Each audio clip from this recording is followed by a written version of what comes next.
Tom, thank you very much for reading that. We will need that later on. If you have the handouts, you'll need that as well. I was told off for having 9 points. I promise you, some of them are very, very brief. Our aim in this series is to give us a big shape to the whole Bible and the big message of it. What is God saying? What are the 2 or 3 most important things God is saying to you as a human being? What do you owe him as your God? What does he want from you? What do you need from him to live as a human being?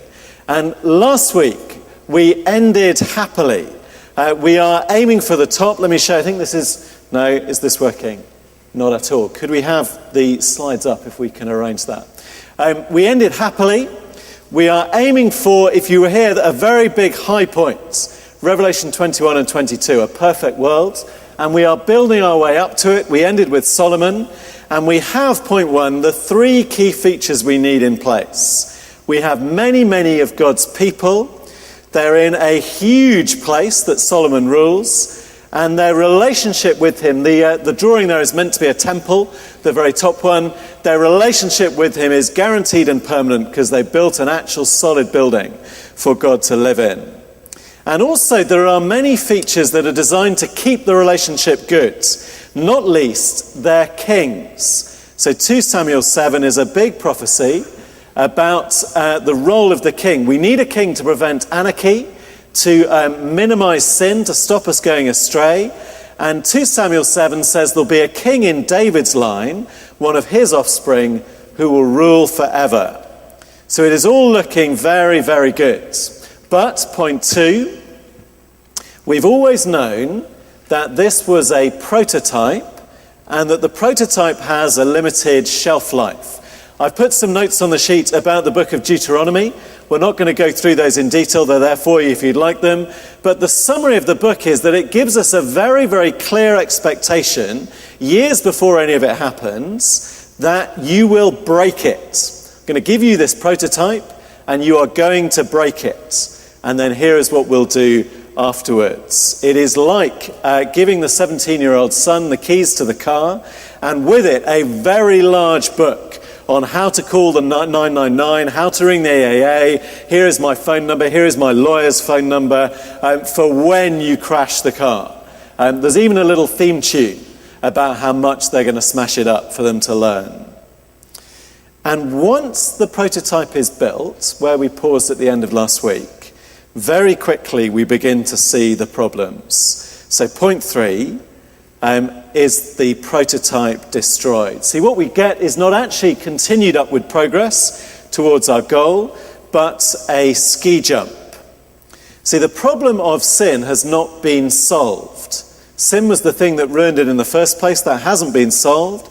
So the whole thing comes crashing downwards because sin is a constant pull downwards. For instance, for David, it is murdering the husband of the woman he has sort of accidentally impregnated after watching her in the shower. For Solomon, his son, it is 300 concubines he has, which is not quite enough for one for every day of the year. So he also has 700 wives. And the thing with them is each one had their own gods. And Solomon, the great temple builder, well, he builds each of them a temple as well for each of their gods. And with great power comes great responsibility, as Spider-Man's uncle said. The kings have the power to prevent sin, to stop the people from going astray. But if they go wrong, then they lead everybody else wrong after them. And progressively, bit by bit, God judges and destroys the kingdom of Israel. It's very slow and gradual. It takes hundreds of years. God shows huge patience, and along the way repeatedly warns them, please don't do this, please don't do this. But it is in pieces gradually destroyed, and the dates for it are on the sheet. So Solomon's son, in his time, the kingdom is divided in 922 BC. 10 tribes in the north, and just 2 very small tribes with a king in David's line. And then after that, every single empire that you can go and visit and see in the British Museum comes and stamps on them one by one. And 200 years later, it is finally the king of Assyria who destroys the northern kingdom in 722 BC. And they're the sort of lost 10 tribes of Israel, if you've heard that phrase. But over 100 years later, the southern kingdom, the bit that's left, the kingdom of Judah, still hasn't learned. And twice, let's just put them on as well, the king of Babylon comes and destroys them, 597 and 587 BC. And the people are scattered. And worst of all, if I read you just those references in 2 Kings, the king was captured, and they captured the king and brought him up to the king of Babylon at Riblah, and they passed sentence on him.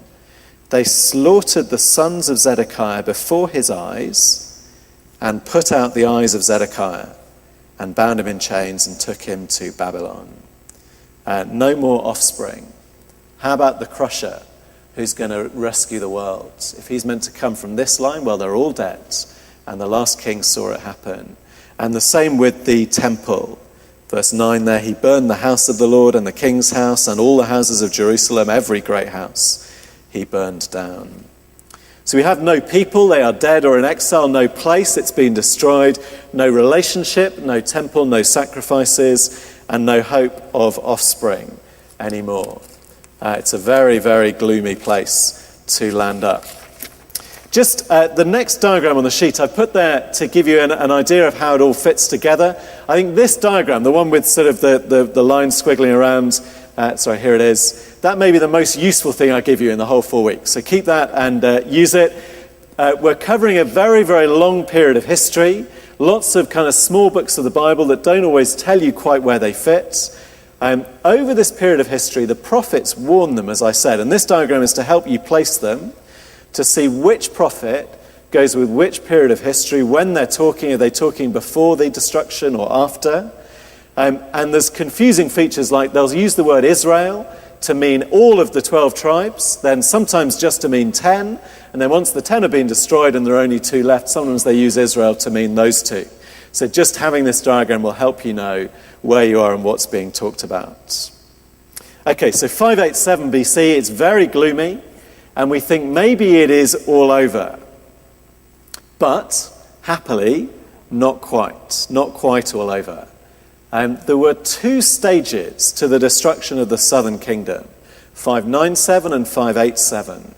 And the first time the king surrendered, and thousands, 10,000 maybe people or more were taken from Jerusalem and taken into exile in Babylon. And you think they are the unlucky group, the group who are badly off, until 10 years later, Jerusalem is destroyed. And suddenly you see there is one big group of Jewish people kept in safety in exile. And the interest and the promises moves to them, which is point 4, the exile without a kingdom. And the prophets begin to speak to them directly, even while the other lot are still around, and say things like Jeremiah 29, how to live in exile. The way you should do it, he says, is settle down, build houses, prosper in Babylon. You're going to be there for a long time. You're going to be there 70 years. But you're not going to be there forever, because after 70 years, I will bring you home. So you get books on how to live as a stranger in exile that are very important for Christians, actually, because, and this is in the sort of box down there, the New Testament says that is the situation of Christians now. We actually don't live in God's kingdom, in God's city, under the rule of God's king. There'll be features of that as our Queen, praise God, tries to follow God's words and live under it, but there'll be features that aren't like that at all. And actually we live in Babylon, is the way the Bible would describe it, where to live as a Christian is not to feel at home, and where often it may be to get you in trouble. And 2 books in particular aimed at us as we live as strangers. Daniel, where we're told the main point is the Most High rules the kingdoms of men and gives it to whom he will. No matter what happens, God is still in charge. Or the book of Esther, where if you don't know the story of Esther, she basically wins X Factor, except that in her world, X Factor is to find the new wife of the king. Sort of X Factor with kind of even more seedy elements on the edge. So she becomes queen, and she is queen when a law is passed to kill all Jewish people. She's queen when that law goes through, at the end of the promises, the end of God's line. And she has to decide, as a sort of teenage beauty queen winner, she has to decide whether she will risk her own life and try and save her people, or whether she'll keep quiet and stay queen of the biggest empire in the world. So she faces that decision, and this is what her uncle says to her: "Who knows whether you have not come to royal position for such a time as this?" There's life in exile. You trust God, even if you face persecution and suffering, and you make bold choices because you trust in God.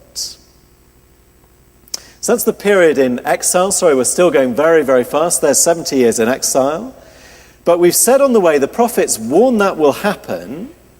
They also, as they warn that's going to happen, they begin predicting a future. And a future that isn't just a return to Solomon, but a future that is huge. In fact, a future that is so huge, it's probably helpful just to pause here and think about how prophecy works. So that is point 5, and the prophesied kingdom.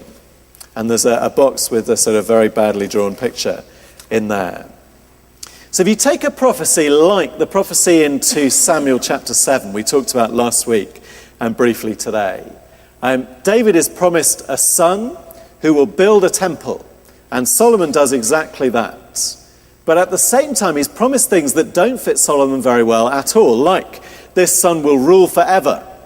And we know very clearly Solomon died and did things wrong. So what is going on? Well, here's how it was helpfully explained to me.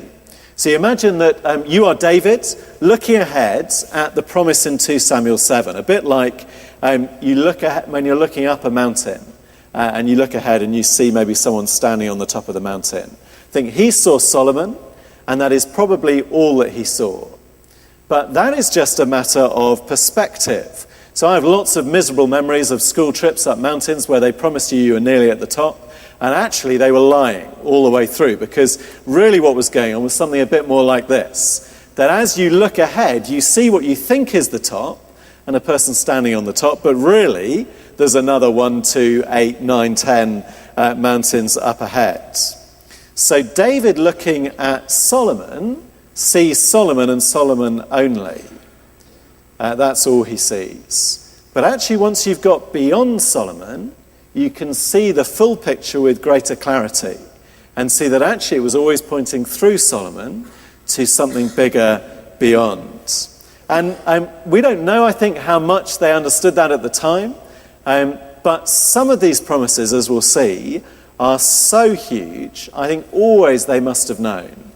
This isn't just for what's going to happen in 70 years' time. This is about the very, very end of the world. So let's look at a few of those categories. Here's the way I'm going to draw it, of sort of as the prophets speak, it kind of leaps off the ski jump and heads off towards a glorious future.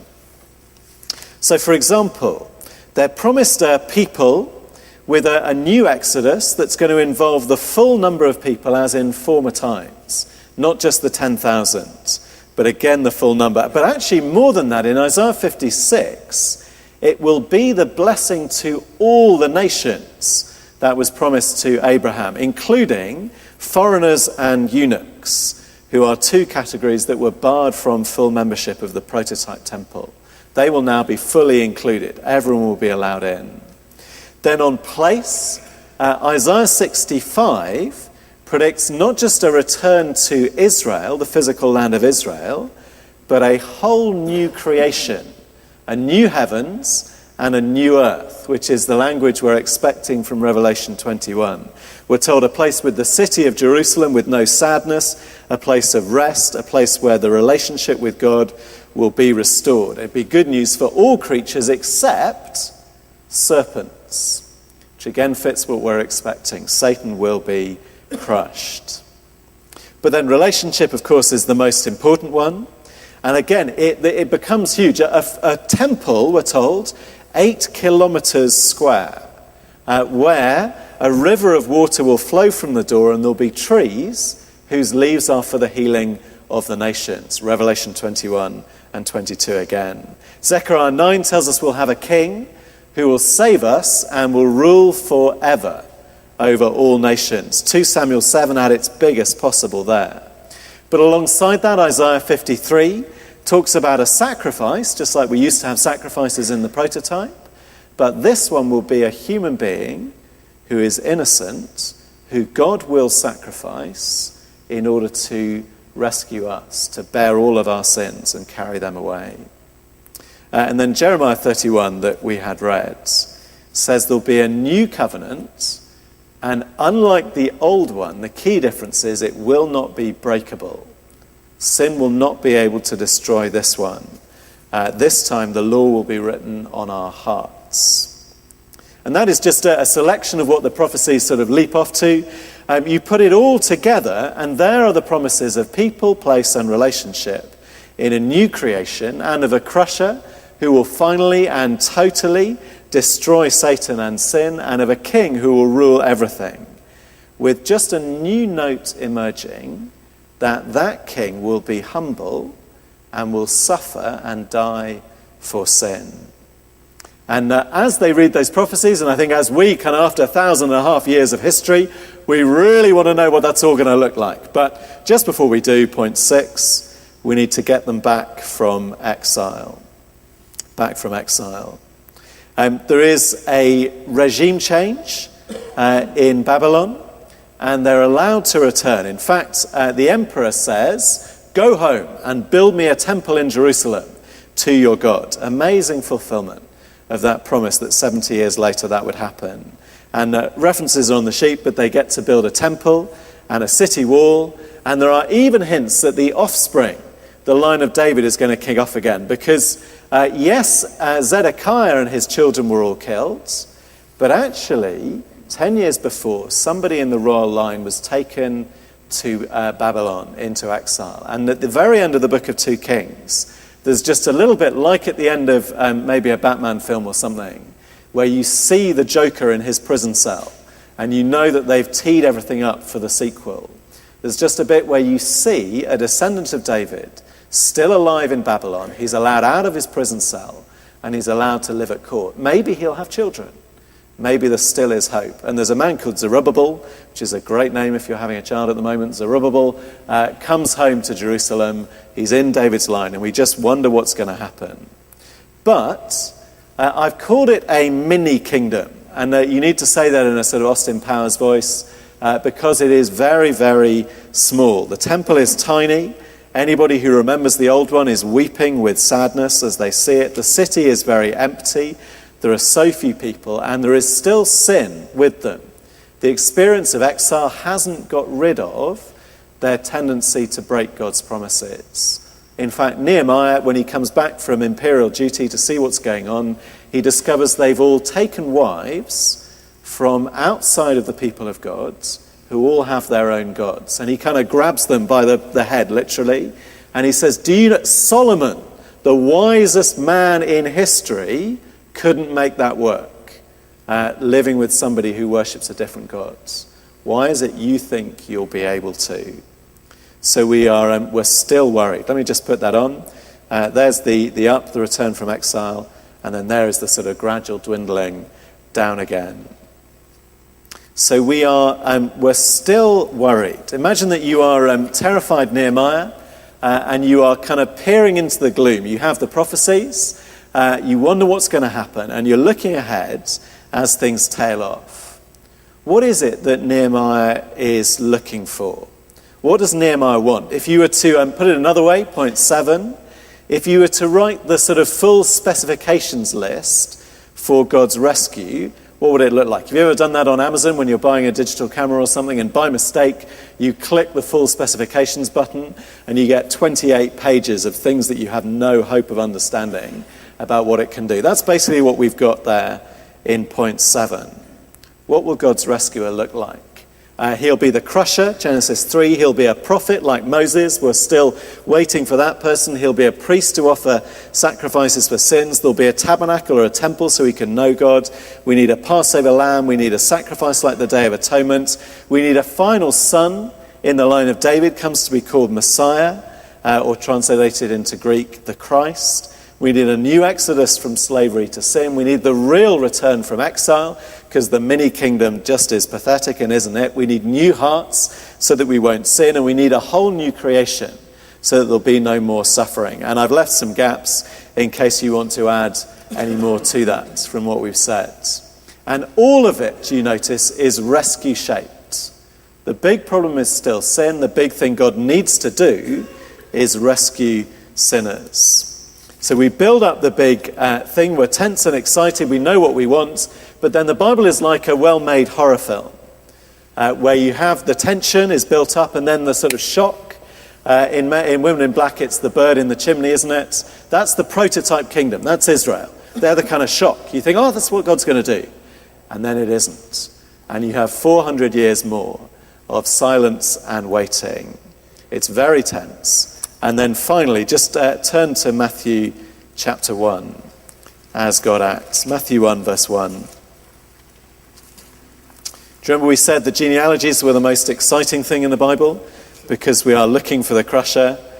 Matthew 1, verse 1, the book of the genealogy of Jesus Christ, the son of David, the son of Abraham.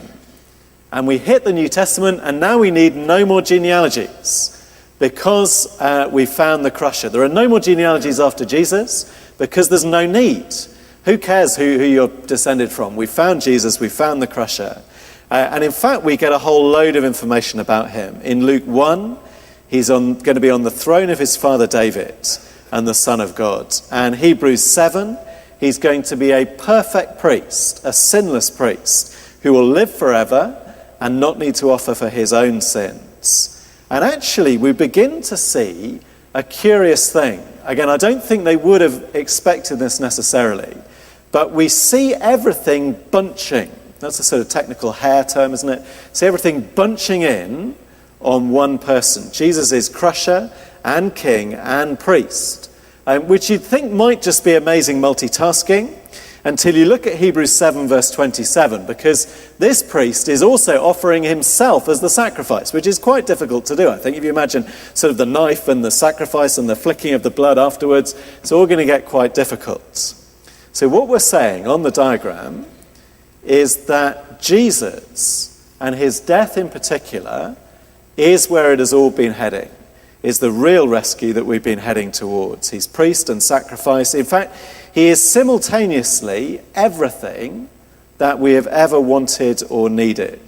The Passover lamb, the word of God, the new covenant, the riding in on a donkey, Zechariah 9, he's Isaiah 53, he's the prophet, John's gospel, he is Colossians 1, he's God in the flesh, he's everything.